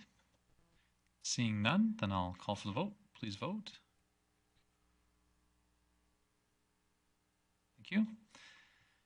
That motion carries. Councillor Thiessen, anything else you want to highlight in that set of minutes? I actually would love to highlight one thing in particular. As our capital project update that was provided to us by Engineering Services, a very comprehensive list of all the projects that we have completed or near completed or still have to complete and aren't even close, plus the roadwork projects that are happening in the near future. Interesting to note that coming through that, I guess just an update, were a couple motions based on some of the work that was being done, one specifically around railroad crossings, and yourself, Mayor Given, made a motion to bring a report back on potential rail crossing improvements. I think that was in the newspaper here recently, and how to stop train whistling near residential locations. So big, good one on you. And then also another motion, very opportunistic, Mr. Mayor, to have administration come back with a report on alternate approaches to capital project design and construction in regards to road projects such as design builds, design bid and builds, and P3s. This is, I think, going to be an excellent report that'll come back to council. That'll not only give us the options of how we can tender or RFP different road projects, but also how we can hold the developers or the road builders accountable for the work that they do. So thank you, big feather in your cap there, Mr. Mayor, and thanks for taking those opportunities. Thanks very much, Councillor Thiessen. Thanks for the update. We'll move on to 9.5, the Corporate Services Committee, and Councillor Radburn.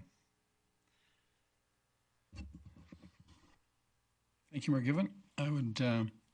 I'd move council receive the minutes of the Corporate Services Committee meeting held Tuesday, December 6, 2016, as presented. Thanks very much, Councillor Radburn. Any errors or omissions in that set of minutes that we need to catch? Seeing none, I'll call for the vote. Please vote. One more, thank you. That motion carries. Councillor Radburn. Thank you, Mayor Given. I would move council approve the Public Art Reserve Fund Policy 345 as amended. In your package, you see, and I guess highlighted in yellow, the changes. Basically, the first change there, we had 2 used in there, so we got out of it. And the second was shortened as well. It went on a little longer and identified capital reserves as where we might access money. And so the change basically makes it more succinct and allows approved transfers to come from whatever part of our budget. Thank you. Thanks very much, Councillor Radburn. Any discussion or debate on that motion to amend policy 345? Sometimes people probably think we're just making up these numbers, don't they? Any discussion or debate? Seeing none, I'll call for the vote. Please vote. Thank you. That motion carries. Councillor Radburn. Thank you, Mayor Given. I would move Council Award Tender T82-547-16 to Cubics Limited in the amount of $630,351.84, exclusive of GST, as the lowest bid meeting city specifications. These are 2 scheduled replacements of street sweepers. We had 4 bidders. Bids range from this being the low of 630 to about 671. The funding is in the budget already for 2017. Thank you. Thanks very much, Councillor Radburn. Any discussion or debate on the motion? Seeing none, I'll call for the vote. Please vote. Thank you. That motion carries. Councillor Radburn, any other business you want to highlight? There are actually. We had a little longer meeting. We dealt with, we received a report on the service review of fleet services, and we went through the recommendations and the actions related to those reviews. And based on the discussion, we've asked admin to, when they come back, to update us a year later in terms of what's happened with the reviews. We've asked them also to include some information on whether these changes were increased costs or remain cost neutral, or actually were cause us to be more efficient as an organization and reduce costs. So that's something that we'll receive in the report after the recommendations are implemented. Then we also received a report on communication disabilities access of city facilities. We had a request from the Communications Disabilities Access Canada to review our practices in this regard. And so 3 recommendations were made and are being implemented within our organization. One is we're using the Communication Disabilities Access Canada checklist to identify barriers for persons with communication disabilities.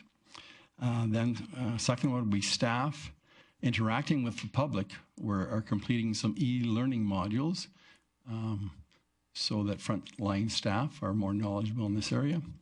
And thirdly, we're displaying the community access symbol in our facilities to show and demonstrate that we have done that training and we're meeting the needs of our customers that have communication disabilities. Thirdly, we received a report for information regarding specialized municipality. We did have a workshop in that regard. The report basically said there might be some potential minor benefits, but required significant resource expenditure, i.e. a development of a business plan if we were going to proceed with this. And it's difficult to justify that the annexation of bare land that we have now in the city due to annexation requires a change in status to differentiate to a different type of municipality. So at this point, the receiving of information basically said that we're leaving that alone for now.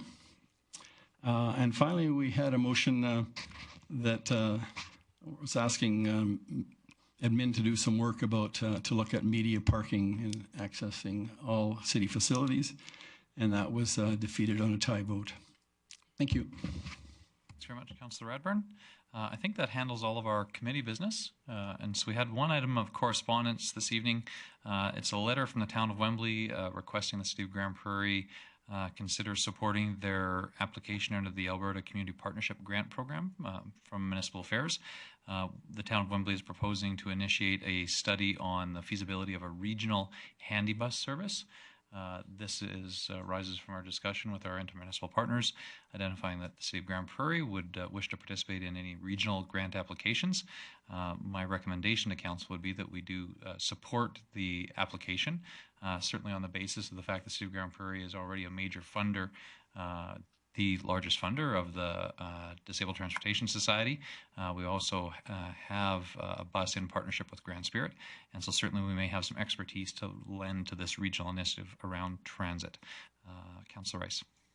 So the recommendation is to receive this for information, which really surprised me. So I'm going to, if I may, I'm going to move that we support this request, unless, you know, I'll vote for my motion unless somebody gives me a good reason why it's recommended to receive for information. Councillor Rice, I think administration just wasn't presupposing where council might land on this issue, but I absolutely would agree this would be one that the City of Grand Prairie should support. I think it's in our interest to participate with our regional neighbours wherever possible, especially with respect to requesting provincial government funds to study regional services. So absolutely would support your motion. Councillor McLean. Thank you, Mayor Given. I am supporting this. I believe we've had 3 asks from the town of Wembley in the last year, and if this passes, we've said yes to 3. And I think we had an ask, or we didn't have an ask, but they said no to amalgamation. So hopefully, if we ever ask them for something else, they might say yes eventually. Anyways, that's all I got to say. Thanks very much, Councillor McLean. Councillor Logan. Thank you. I'm very supportive of the initiative, but I think we're going about it the wrong way.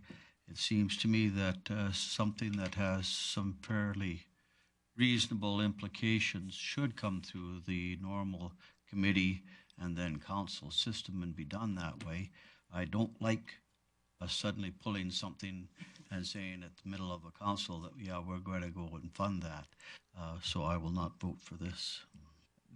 Thanks very much, Councillor Logan. Appreciate the position. Just to highlight a couple of factors. This came as a result of our intermunicipal meeting with the other municipalities in the region, the County of Grand Prairie and the towns and village. At that time, we indicated the City of Grand Prairie would be interested in participating in any of these regional grant applications. And also, the reason for it coming to council tonight, other than the fact that council had a chance to discuss this with the Town of Wembley Council, was that there is actually a deadline on the application for December 16th. So that's why it wouldn't have gone the council committee and then council road. That's why it's here. We have a slot on our agenda for correspondence, and given the timeliness of this request, just seemed fit to use it. Any other discussion or debate? Seeing none, I'll call for the vote. Please vote. Thank you. That motion carries. I think that handles all of our correspondence. We did have 2 delegations. The Alberta Summer Games delegation business obviously was handled by an item earlier on in our agenda. But we did have the second delegation with respect to an incident at Eastlink Center Pool. Councillor Rice. I would move that we refer this item, I don't know, do we refer it to a committee and request a report on security issues, or? Well, I think perhaps refer to administration or request a report on the incident to the appropriate standing committee. Okay. So Get basically, that, Terry? I think the intent would be to ask administration, who likely has some information on this, to present it to council committee so we could review the policy. Yeah. Thank you. Thanks very much, Councillor Rice, for that motion. Any discussion or debate? Councillor McLean. Thank you, Mayor Given. And you're speaking to Councillor Rice as well as everything that was detailed and brought up by Jennifer, both the cameras specifically, and can't see who it is that's coming in or out of the Eastlink. Is that everything she brought forward? I think, Councillor Rice, your microphone's not on, Councillor Rice.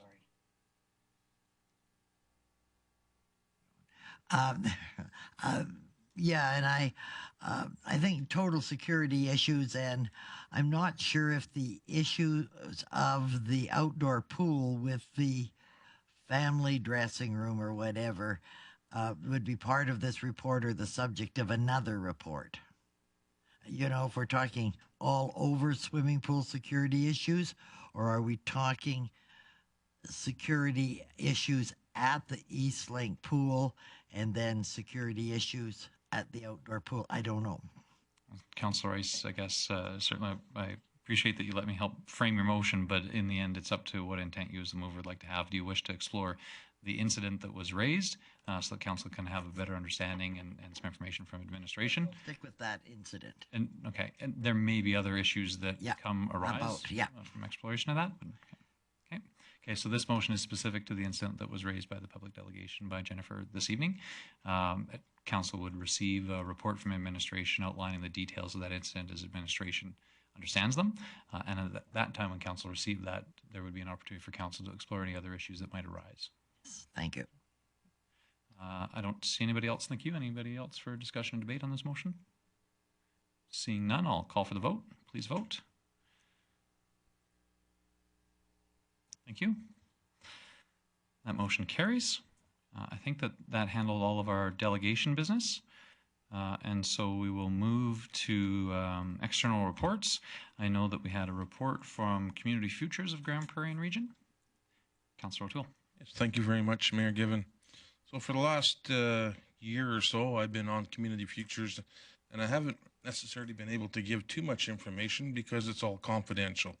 But I did ask for some non-confidential information to be passed on so people watching TV or in the presence of council today get an understanding of what Community Futures actually does.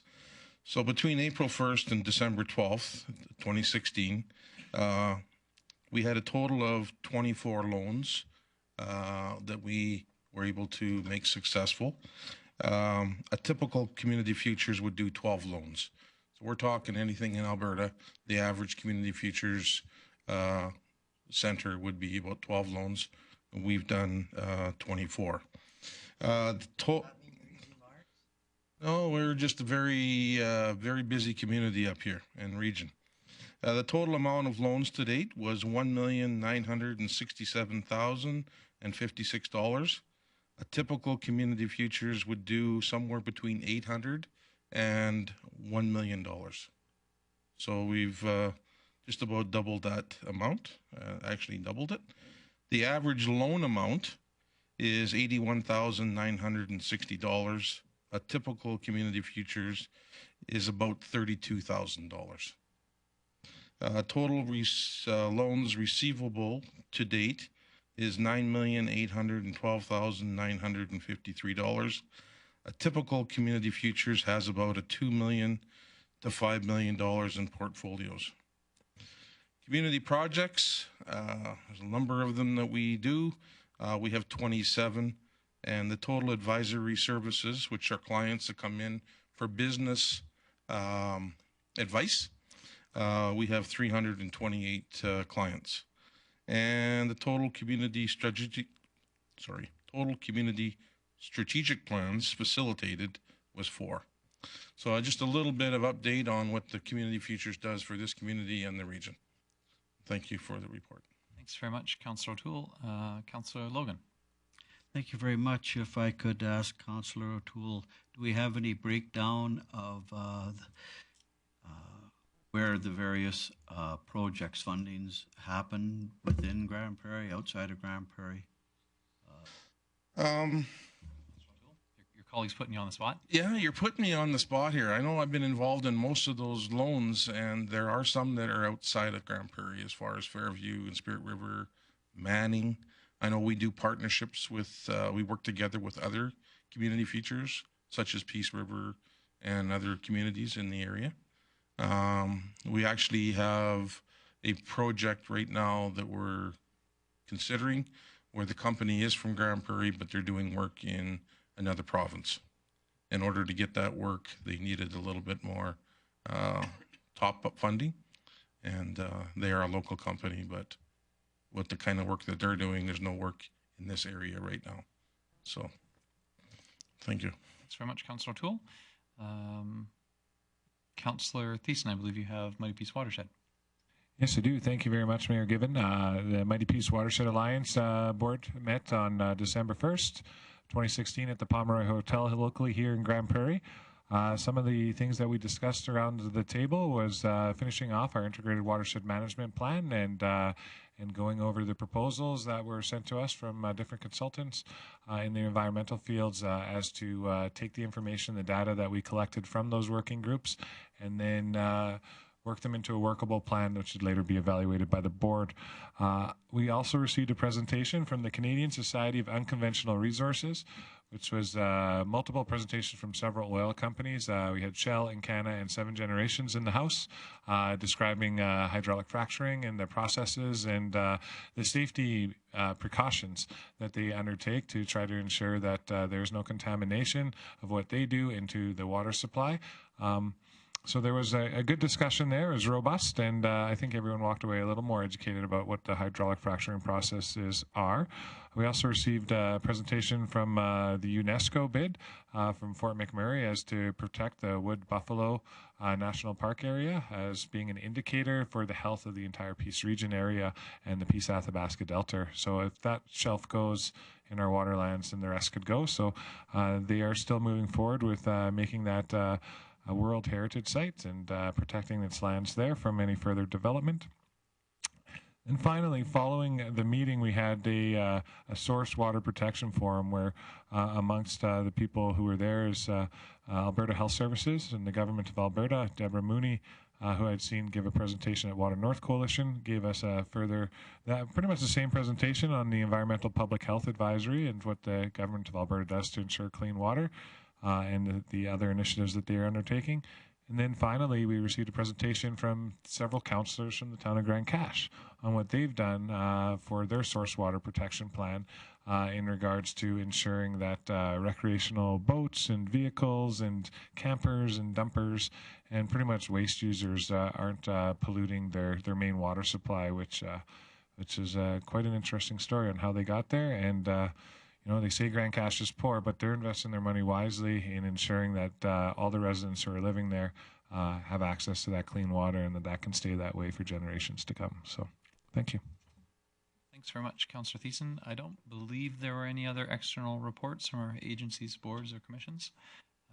And that being the case, then we'll start Council Member Roundtable. We'll start with Councillor Tarrant, and we'll go clockwise for a change. Councillor Tarrant. Thank you, Mayor Given. Very busy couple of weeks. I'm looking at my calendar here, and nearly every evening there was something going on. So I'll just mention one and leave the rest. I'm sure it'll get filled in. I was able to attend the celebration for the International Day with Persons with Disabilities. It was a great function, and there was a lot of great speakers there. One in particular is an individual named Dylan Sparks, who's a para-power lifter, and he had a very inspirational story, and he's has his map for how to get to the Paralympic Games in Tokyo. And he looks like he's well on his way there, and so he's a fantastic ambassador for the city, and it was a fantastic event organized by our local organizations. So, thank you. Thanks very much, Councillor Tarrant. Councillor Clayton. Given. Councillor Clayton, you have to get your microphone. Oh, no. It's on. Thank you. Thanks. Just to give you, as Councillor Tarrant mentioned, there was many events in the last couple of weeks. I just wanted to highlight a couple quick ones. I attended the Grand Prairie District Chamber of Commerce annual general meeting. Full house again. Congratulations to President Dennis Bell, who's the incoming president, and he will be officially sworn in at their, was officially sworn in at that event. And their annual ball, which will celebrate the year going forward, takes place in February. I also attended the Grand Prairie Volunteer Services Celebration and Breakfast. The mayor read a proclamation there. Full room again, great representation. Special thanks to the Rotary Barbecue Group, cooked an excellent pancake breakfast and well attended, and many people appreciated what the Grand Prairie Volunteer Services group does, and it was nice to sort of thank all their volunteers. So thank you. Thanks, Councillor Clayton. Councillor Logan. Thank you. I had two items that I wanted to mention. The first was on December 6th at Revolution Place. I went to, along with Carol, went to listen to the Celtic Tenors, which was a truly fantastic show that they put on. almost didn't feel like a professional show. It felt like it was home style singing. And if they ever do come back this way, and I think they will, because I think they had a blast, make sure you go. The other event that I was really pleased with was on December 8th. I went to the open house for PACE. I sit on PACE's board, but I would have gone anyway. I've been a supporter of that organization for decades, and it was nice to see the number of people out, and in particular, nice to see 3 of the top RCMP officers in our detachment there. So thanks to them for being there, and thanks to PACE for the fine work that they do. Thanks very much, Councillor Logan. Councillor McLean. Thank you, Mayor Given. I'll speak to 2 things. It was quite a busy 2 weeks. I'll speak to one that wasn't on our charts, but I'm going to speak to it anyways. I went with me and my daughter Kendra to the Hard Knock fight in Canada Olympic Park, Calgary. And the main reason I went there was for a fellow named Alex Martinez, a Grand Prairien for the last 6-7 years that started amateur combat sports and was a president. He received Funds Pursuit of Excellence a couple times. He won his first professional fight. And I'm going to say it to here, he's going to probably go to UFC, and he's probably going to go high. And he will be one of our biggest athletes in the near future. The other one thing I just want to say is I want to thank Greg for my 6 years here. And he's been a very strong leadership in his way. He's done a very good job, and I'm proud of it. Thanks, Councillor McLean. Councillor Thiessen. Thank you very much, Mayor Given. I'm going to highlight 2 events, but one of them didn't happen this last 2 weeks. I just didn't get the opportunity to do it last week when I wasn't at council. But I think it's very important that I do mention this event. On November 26th, I had the esteemed privilege to once again MC the TEDx TED Talks event at the at the Collins Recital Hall. I knew I was going to do it. I wrote it down here. Now, the TEDx events, in case you don't know, independently organized, local people talking about things that matter. Now, we had a bunch of great speakers, so I just want to shout out to speakers that were there. Alan Goff, Victoria Wanahandi, Judy Kacharik, Kevin Hilgers. We also had Dr. Abigail Adeboisi and Kara Jones, who is our Youth Council Coordinator, and Director Horacio Galanti, giving his 7 summits and 2 polls tour, which was the highlight of the TED Talks for me. So thank you very much. Everyone did a very good job. You can watch it on YouTube. I think that everyone's speech is out there. It was all about connection and how we make those connections in our lives and what it means to the speakers. So every speaker had a different topic of what they want to talk about. I know we sent out applause to all of our speakers and to probably Director Galanti, but truly all those applause I'd like to redirect to the organizer, man that works for the city. He came into this town 2 years ago, and he's put this together 2 years in a row. He's one of our city planner team members, Reed DeRoche. Incredible, hardworking person. We wouldn't have this event in our community the last 2 years if it wasn't for him. So I'm redirecting all those applause over to his imaginary body somewhere in one of those planning chairs. So thank you very much on November 26th for that experience. Finally, I'd also just like to put a shout out to the Eastlink Center staff and managers for their Eastlink Center 5th anniversary celebration on December 3rd. Incredible event. They had lineups from 5 in the morning till, well, I got there at around 1 and they were lined up when I left at about 7. My kids had fun. The neighbors' kids that came with me, we had fun. There was lots of activities, lots of games, and I heard there was lots of memberships sold as well. So kudos to the team at the Eastlink Center. This is the way we want to play at the City of Grand Prairie. Thank you very much. Thanks very much, Councillor Thiessen. Councillor Rice. Rice, you'll have to get your microphone. There we go. Yeah, everybody's taking 1 or 2 things. It's been so busy. I attended the volunteer appreciation on November 30th. An extremely great event, and I want to take this opportunity to give special thanks to Karen McCriskin from Culture and Heritage and Karen Garapi from Crime Prevention, as well as Jen Doucette. And I think they did a terrific job of putting that together and funding it. So a big thank you to them. I attended the intermunicipal meeting. Is certainly always interesting. and I attended the Santa Claus parade. And again, I have to, express our appreciation to CUPE. They do a tremendous job of marshaling that parade, and it's their off-work people who do it as volunteers in community spirit. So thanks to them, and I'm not going to say much about Greg. I assume the mayor will have that honor, but it's been a long time, Greg. So that was back in the days where we were pilfering everything that St. Albert could perfect. So you've made a big mark here. Councillor O'Toole. Thank you very much, Mayor Given. I got a couple items that I'll talk about here. On the 30th of November, I attended the Army Cadets. They wanted a speaker to talk about municipal government and the different levels throughout Canada, provincial and federal, and I did that. And then I snuck over to catch the last few minutes of the volunteer recognition event, which I understand went extremely well. Later on in the week, I attended the Persons with International Development, International Day of Peoples with now I'm going crazy here. International Day of Peoples with Disabilities event, and it was held at the Paradise Inn. Great event, great host place to have it. It worked out extremely well. We weren't sure how many people we would get. We had a little over 60 people, and I was joined by Councillor Thiessen and Councillor Tarrant, as I was the MC for the event, and I gave proclamation reading on behalf of the mayor and council for that particular day. And yes, I was overwhelmed by a number of the keynote speakers. Dylan Sparks, once again, Councillor Tarrant, talk about him. Doug Eady, we talk about Dougie, and I've known him since he was about 3 years old. And the little guy, when I first met him, he could hardly talk, and now you can't shut him up. So, he's done really well, and he's very outgoing.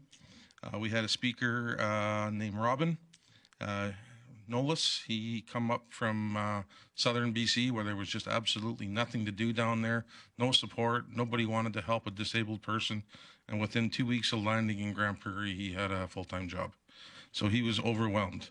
Michelle Sutley, another lady that did extremely well, spoke. Liz Ramsacker and Paulette McGinnis. And once again, one of these individuals has had a part-time job at Subway Sub for 16 years, and disabled person. So I'm saying it's good support in the community, and I would like to thank the community for supporting these people. Thank you. Thanks very much, Councillor O'Toole. And I'd just say that somebody who holds down a job for 16 years is pretty able. Yeah, absolutely. Councillor Radburn. Thank you, Mayor Given. I want to highlight three events that are among the most enjoyable parts of being a councillor, alderman, now councillor in Grand Prairie. One is I brought greetings again to the Cultural Integration Academy graduation, and thank you for Councillors O'Toole and Tarrant for joining me at that event. I think that was number 9 or so, and it's going to keep going strong. Secondly, the Santa Claus Parade. It's real fun and heartwarming to be part of that event, even when it's cold like it was this year. And thirdly, and maybe most importantly, we always talk about the assets of our community, and those are our citizens and communities, our community volunteers in great numbers and with great fervor. And so I was able to go to the City Volunteers Recognition event, the Volunteer Service Board Celebration Breakfast, and the Meals on Wheels Volunteer Luncheon. So nice to be a part of those celebrations of our great community asset. Thank you. Thanks very much, Councillor Radburn. So I'll speak to a couple of events that I don't think there were any other council members in attendance. I had a chance to go to the Prairie Mall to participate with our Grand Prairie RCMP, our Grand Prairie Enforcement Services and Crime Prevention in the kickoff of their GP Heat initiative to give people a bit of a heads up and a warning over the holidays about the vulnerability of their vehicles. So I was able to hand out some notices, do a little bit of a inspection of vehicles for vulnerabilities and potential raising the interest of those who might wish to do theft from the vehicles. Great initiative. The types of things that our crime prevention department and enforcement services and RCMP do on a regular basis, just finding ways to ensure that the community knows what they can do to help keep themselves safe. And so I certainly want to commend our staff for bringing that program to Grand Prairie. I had an opportunity on the 7th. I was in Calgary for a regular Alert Board of Directors meeting. The organization is discussing with the provincial government how it may over time transition its board, and had the opportunity to speak in support of ensuring that there continues to be municipal representation. At this point, my position is there on the recommendation of the RCMP as a representative of a municipality that's RCMP policed.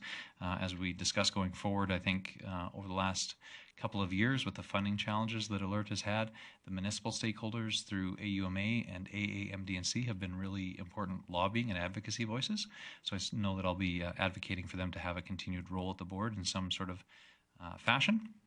And finally, council might know from our Community Safety Committee meeting that administration had worked on a youth crosswalk contest.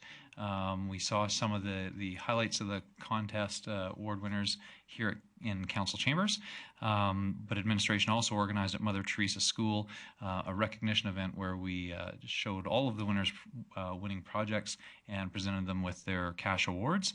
And I have to tell you that at that kind of event, you really see why these community education programs have the impact that they do. There were kids there from schools across the city. There were parents there, there were other family members there to see their student receive their award, and all of the kids were excited about crosswalk safety. And so it was fantastic. It was also great to see that we had submissions that were, people wrote songs, people made videos, people did animation, and people did traditional illustrations, people did mixed media things. And so it was just really fantastic to see the creativity of the kids and the partnership with the school districts to ensure that our students know themselves how to keep themselves safe on the road. And so I want to thank our engineering services department for initiating that and getting that going out in the community. The last little thing that I wanted to say was a recognition, as some of my council members have alluded to, that this is the last meeting of our city manager, Mr. Greg Sherbeck. He's had a long career with the city of Grand Prairie, over 20 years now, 8 years as city manager. And I want to extend my appreciation to Greg for his leadership in our organization, both in the city manager role and in his previous roles, as he's contributed to the culture of our organization and in many ways the mentoring and development of a lot of our staff members.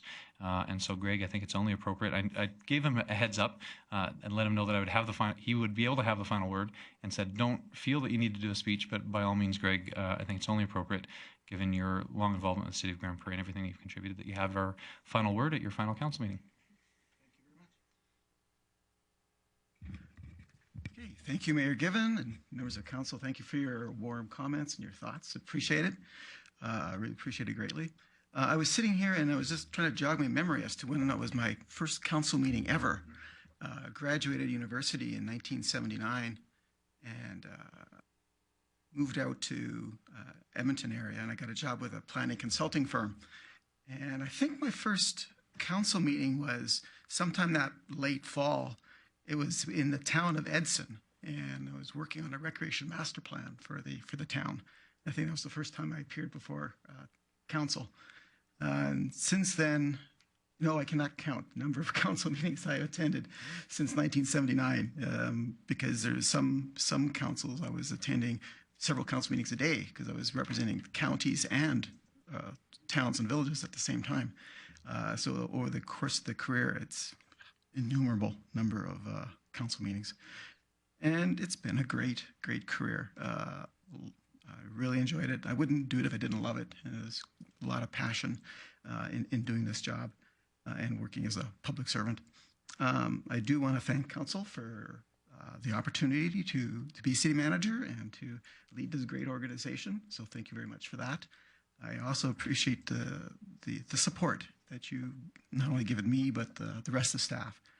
I want to thank the directors, the corporate leadership team for their support and their efforts. It's been a wonderful friendship, and I'm sure we'll continue that after, because staying in the community. And I also want to thank all the staff for all the work that they've done. It's couldn't do my job without them doing their job. So thank you all very much, and we're staying in town, and we'll see you.